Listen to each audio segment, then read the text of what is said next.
Pozdrav prijatelji! Ako želite paprike koje daju ogroman rod, bez skupih đubriva i komplikacija, ovaj video morate pogledati do kraja. Većina ljudi pravi iste greške, zato sam napravio jedan priručnik koji će vam pokazati kako da uzgojite paprike od sadnje do same berbe. Video sam podijelio na više dijelova, kako pravilno posaditi papriku, koja organska prihrana daje najjači rast, kada i kako pincirati paprike za više plodova, plus savjeti i zaštitu od bolesti koje ti mogu uništiti rod. Za početak krećemo od sadnje paprika. Sadnja paprika je bukvalno temelj cijele priče. Ovdje ako napraviš grešku, kasnije to teško možeš ispraviti bez obzira na prihranu. Sadnja paprike je jako jednostavna, paprika traži rahu i raslestu plodnu dobro treniranu zemljište. Najbolje je paprike saditi u redove, sadimo i na udaljenosti 30 do 40 cm jedno od druge. Prilikom sadnje jako je bitno da paprike ne sadite preduboko, za razliku od paradajza ona se sadi na istu dubinu u kojoj je bio u čaši. Ako zatrpaš dublje, može doći do stagnacije u rastu. U principu, najbolji razmak je taj 20-30 cm, 60 do 70 cm među redova. Nemojte zbijati i to je to. Postoji još jedan način, to je sadnja paprika u paru. U principu, ljudi to često koriste. Prvi je ujedno najbolji način sadnje paprika u redove, međutim, sadnja paprika u paru ima neke svoje prednosti, a ima također i mane.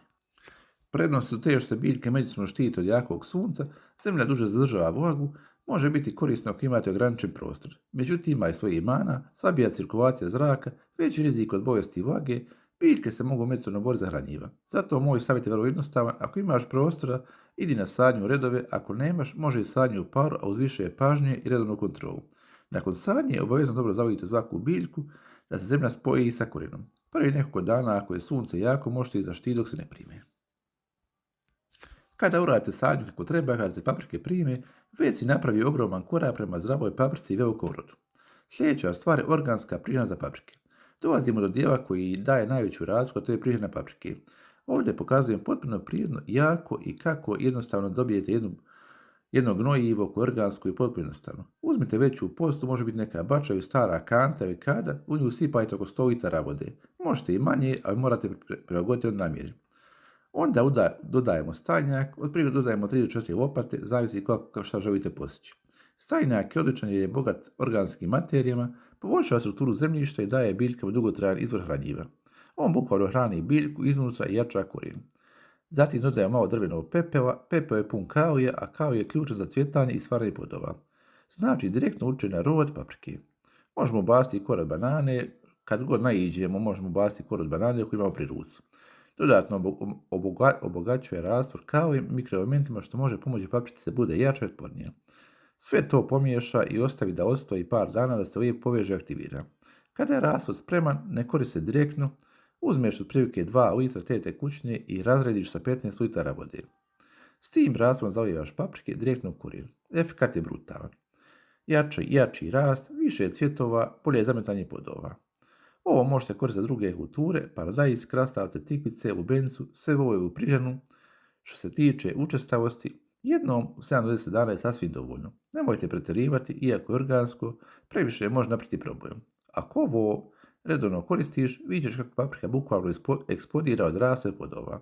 U principu jako korisna i prije svega jako jeftina prihrana.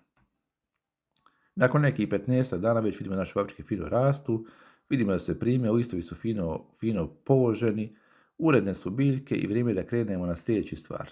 Sljedeća stvar, kao što smo već rekli, je pinciranje i čišćenje paprike. Sada dolazimo do jedne stvari koju većina ljudi zanemaruje, a to je čišćenje i pinciranje paprika. Prvo ćemo krenuti sa pregledom inspekcijskim i onda ćemo krenuti na pinciranje. Pinciranje je jedna jako jednostavna stvar, kao i čišćenje paprika. Tako je, kada paprike rastu, donji listovi koji su blizu zemlje često postoji problem. Zadržavaju vlagu, dodiruju zemlju i tu se najlakše razvijaju bolesti. Zato je jako dobro te donje listove da postepeno uklonite. Prednosti su velike. Bolja cirkulacija zraka, manje vlage oko stabla, manji rizik od bolesti, biljka usmjerava svoju energiju na rast i plod. Nemojte skidati sve odjednom, možete raditi postepeno. Također, ako vidite oštećene žute ili slabe listove, njih slobodno uklonite.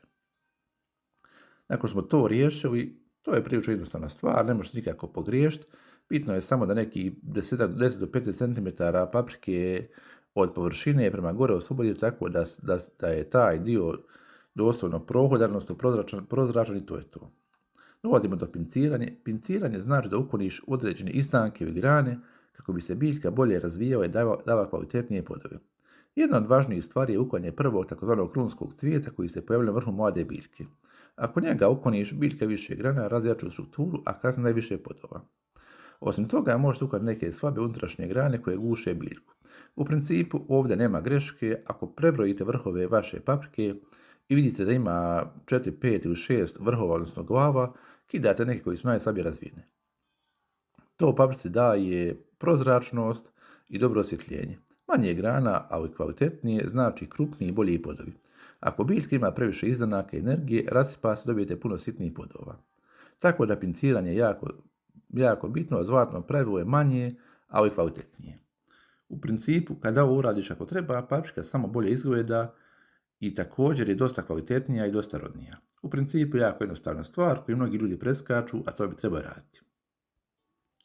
Nakon što smo završili s ovim korakom, vrijeme je da krenemo na zaštitu paprike. Dolazimo do zaštite paprike, bez ovoga nema ozbiljnog i zdravog roda. Jedan moćan recept koji možemo praviti kod kuće sastoji sljedećih sastojaka. 1 litar mlijeka sipamo u jednu postu, nakon toga ćemo usuti 10 kapi joda, 1 kašiku kurkume i 1 kašiku soda bikarbone. Sve ćemo to dobro promiješati i dobit ćemo rastvor koji djeluje kao zaštita i kao jačanje biljke. Zašto je ovo dobro? Mlijeko stvara zaštitni sloj na listu i pomaže borbi protiv gljivičnih bolesti. Jod djeluje kao prirodni antiseptik, uništava bakterije i sprječava razvoj bolesti. Kurkuma je prirodni antifungalni i antibakterijski saveznik, dodatno jača otpornost biljke. Soda bikarbona mijenja pH vrijednost na površini lista i tako sprječava razvoj gljivica. Zajedno, ova kombinacija je prava prirodna zaštita.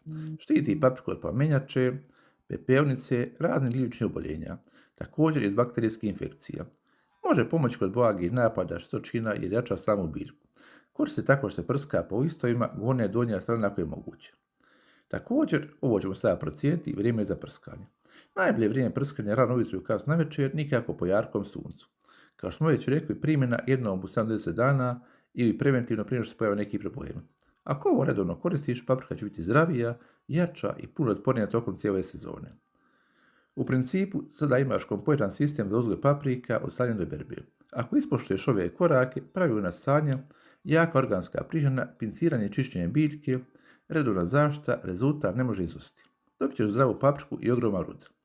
Najveća greška koju ljudi prave je što radi nešto napola i preskaču ove korake, a paprika to odmah pokaže. U principu, napišite mi dole u komentarima da li imate vi neke još savjete za mene i ako vam se ovaj video svidio, ostavite like, zapratite kanal, upalite zvonce jer uskoro dolaze još jači trikovi za ogroman rod u bašti. Hvala što ste pratili ovaj video, također još bih vas zamolio da pretplatite naš kanal, da upalite zvonce da ne preskoče sljedeće videe. Još jednom vam hvala što ste pratili ovaj put malo duži video i vidimo se.